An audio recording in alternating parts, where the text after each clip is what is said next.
No, let's talk about ngayon di ano, yung iyong tawag dito one rider party list is on ano yan eh. It was anchored on the motorcyclist. Now, sadly, ito naman you will agree with me, no? Pagka nakakakita ka ng mga yung mga pasaway, kamote o yan, kamote riders, ganyan, no?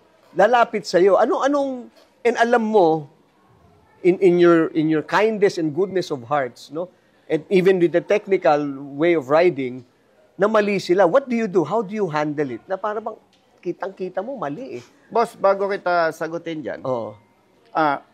Gusto ko munang banggitin na yung problema dapat alam mo ang ugat eh. Okay. Marami ng dekada ang nakalipas eh. Basta may pera ka, magkakalisensya ka. So for me, ito yung mga tinatawag ng ibang pasaway, kamote, walang disiplina. Eh, biktima ito ng mga nagdaang panahon eh, ng dekada, no? At hindi naman riders lang ang may pasaway eh. Pare-pareho lang eh. It so happen lang, boss, sa numbers, mas marami ang riders. And, boss, malinaw na malinaw sa riding community, pag mali, hindi ako tumutulong. Walang tumatawag sa amin na may mali, humihingi ng tulong. Wala. Ang humihingi lang ng tulong sa amin, yung nabibiktima ng pang-abuso at maling pagpapatupad ng batas. Yun lang. Walang iba. Pero wala nang iba. Oh, that's good to know. Siguro may takot din sila, may kaba ang ano nila, itlog nila na andito dahil alam nila ma-reprimand din sila. Boss, actually, in general, matatalino ang Pilipino. Alam nila yung pwede at hindi. And especially, madalas nilang madinig, basta tama, kampi-kampi tayo.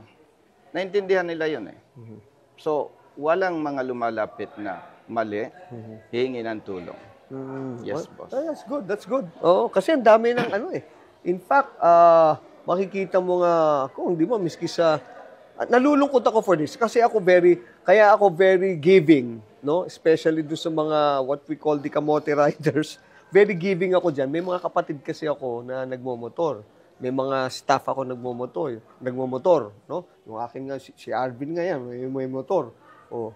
Kaya nakikita ko na ito i-offer ko na lang sa Panginoon Diyos yung nito, you know, para na lang yes, boss. So kaya ako mapagbigay. Pero ang dami talaga eh. Boss, alam mo, ang naging problema talaga dyan, maraming nagkalisensya. Hindi nabigyan ng proper seminar. Why? Boss, sino ba ang gustong mamatay? Wala naman. Imagine, ito yung truck. Yung rider, pupunta sa unahan. Aabante yung truck, mamamatay siya. Sino bang may gusto? Second, nakakotse ka, boss. Kinat kita. Nasabitan mo ko. Galit ako sa'yo, di ba? Kasi alam ko, tama ako eh. Samantalang kung na-educate mo yan, bago mo binigyan ng lisensya, hindi ganon. So, hindi ko naman tahas ang pinagtatanggol ang mga undisciplined motorists. Motorists ha, hindi riders lang. May problema sa ahensya ng LTO.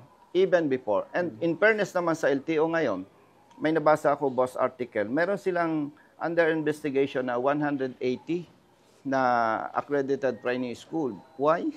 Na-discover nila, nagbibigay ng certificate, non-appearance to. Non-appearance na. So, imagine, nagbayad, may seminar na, makakakuha na ng lisensya, may training na, makakakuha na ng lisensya. Imagine, gaano kahirap yon. Ngayon, hindi pera ang pinag-uusapan dito sa korupsyon na ito, yung buhay.